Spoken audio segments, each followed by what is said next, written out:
SOC 101 Study Session 7 Social Stratification. Introduction. The concept of social stratification is very important to sociology. Social stratification has in many ways been blamed as the cause of most of the social problems that confront societies.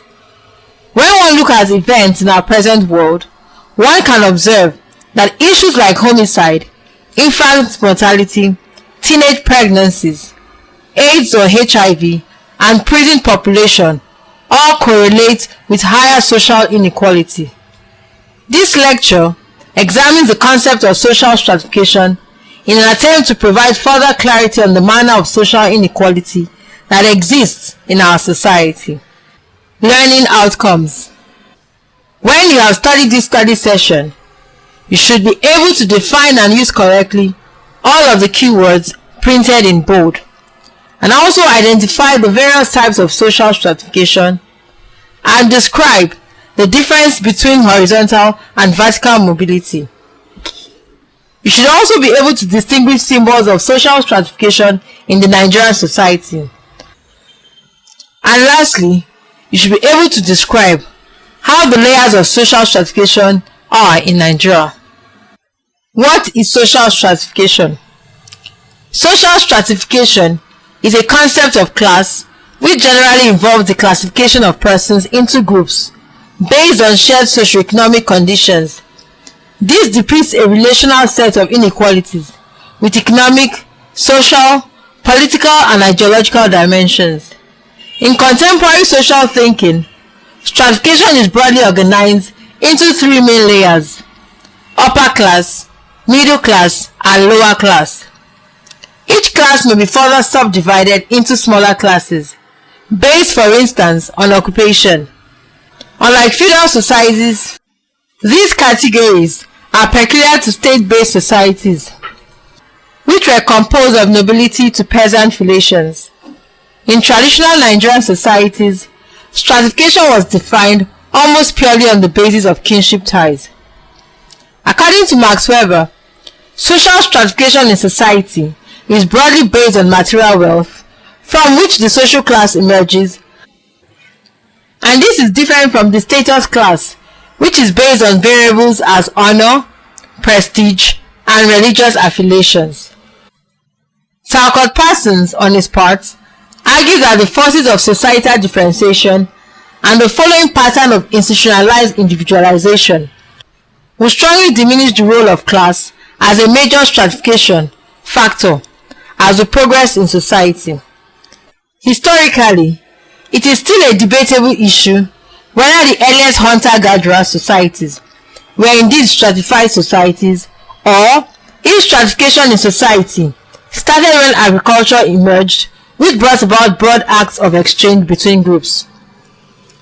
The concept of social stratification is interpreted differently by the various theoretical perspectives. Proponents of action theory argued that since social stratification is commonly found in developed societies, hierarchy may be necessary in order to stabilize the social structure. In the same vein, conflict theories such as Marxism point to the inaccessibility of resources and lack of social mobility found in stratified society. This means the wealthy tend to hold political power, which they use to exploit the proletariat intergenerationally. Another theorist, Max Weber, who was strongly influenced by Marx's idea, developed the three-component theory of stratification and the concept of life chances as an attempt to counter the possibility of effective communism, as postulated by Marx.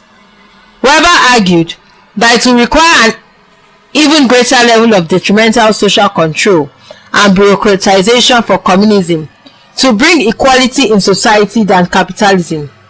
Weber argued that there are more class divisions than Marx suggested. He emphasized the difference between class, status, and power, and treated these as separate but related sources of power, each with different effects on social action. Weber claimed that there are in fact four main classes in society, which are the upper class, the white-collar workers, the petite bourgeoisie, and the manual working class. Weber derived most of his key concepts on social stratification by examining the social structure of Germany. He noted that contrary to Marx's theory, stratification was based on more than simple ownership of capital. Weber examined how many members of the aristocracy lacked economic wealth, yet had strong political power. Many wealthy families lacked prestige and power.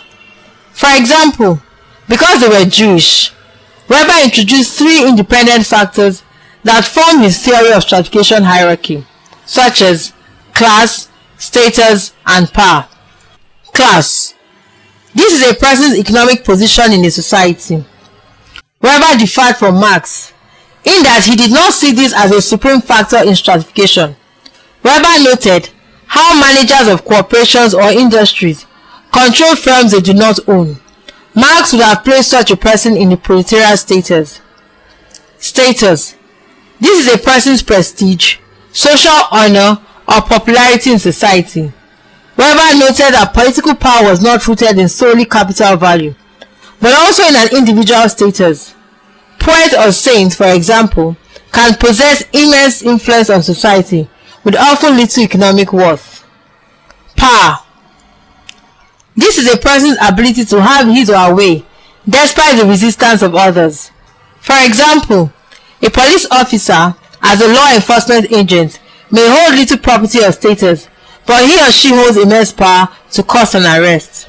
Types of social stratification. In attempting to implement their programs across different societies, adult educators have had to deal with hundreds of specific inequality systems. To simplify understanding of social stratification, sociologists have employed the concept of ideal types to observe inequality in society. Ideal types refer to logically extreme forms of social inequalities.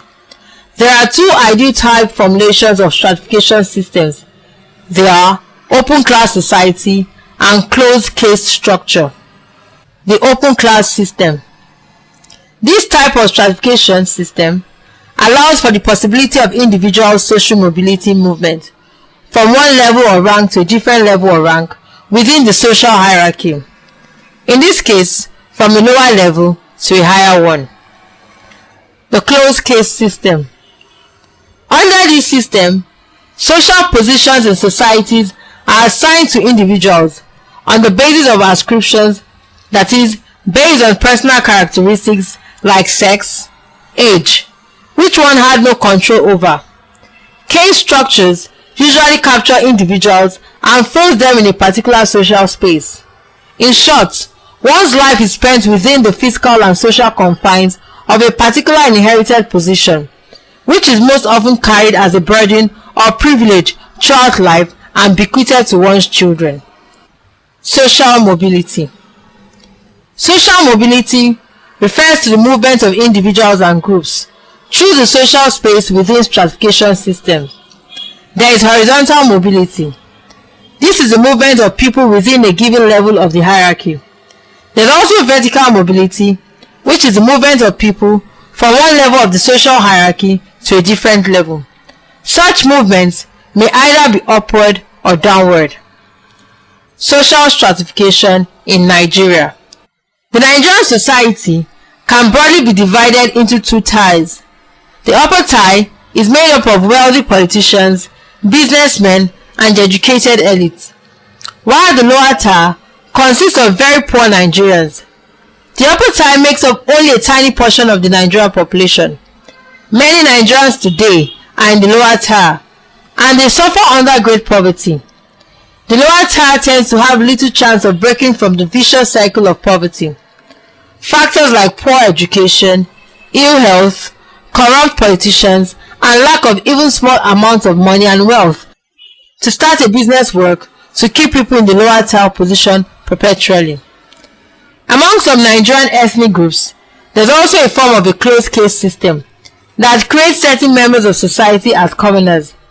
The criteria for determining who belongs to this lowest case vary from society to society, but generally include being a member of a minority group, an inhabitant of a particular village, or a member of a particular family or clan. In the Igbo society, for instance, The lowercase group is called Osu. Members of the community will often discourage personal, romantic and business contact with any member of the Osu group, regardless of an individual's personal merits or characteristics. Because the Osu are designated as untouchable, they often lack political representation, access to basic educational or business opportunities, and general social interaction. This kind of caste system is also found among other ethnic groups like the Yorubas and the Ibibios. Symbols of social stratification in the Nigerian society. Wealth is the main symbol of social stratification in modern Nigeria, especially in urban areas. While in traditional Nigerian societies, many ethnic groups held hereditary titles and traditional lineage as symbols of stratification. At present in Nigeria, money has become the new maker of power and social status. Members of the wealthy elites are easily identifiable by their fancy clothing and hairstyles, and by their expensive cars and Western style homes. Those in the elite class also tend to have a much better command of English language, a reflection of the higher quality of education they have received. Wealth, as a symbol of stratification, is also becoming important in marking social boundaries in rural communities in Nigeria. Among most ethnic groups, those who have accumulated enough wealth can buy themselves local titles. For example, among the Igbos, a man or a woman who has enough money may claim the title of Ozo. For women, one of the requirements to become an Ozo is to have enough ivory, coral, and other jewelry for the ceremony. The weight of the jewelry can often exceed 50 pounds. Both men and women who want to claim the title must also finance a feast for the entire community. Study session summary. 1. Social stratification has in many ways been blamed as the cause of most of the social problems that confront societies across the world. 2. Wealth as a symbol of stratification was discussed as an emerging important symbol of stratification in marking social boundaries in the Nigerian society. End of study session 7. Thank you for listening.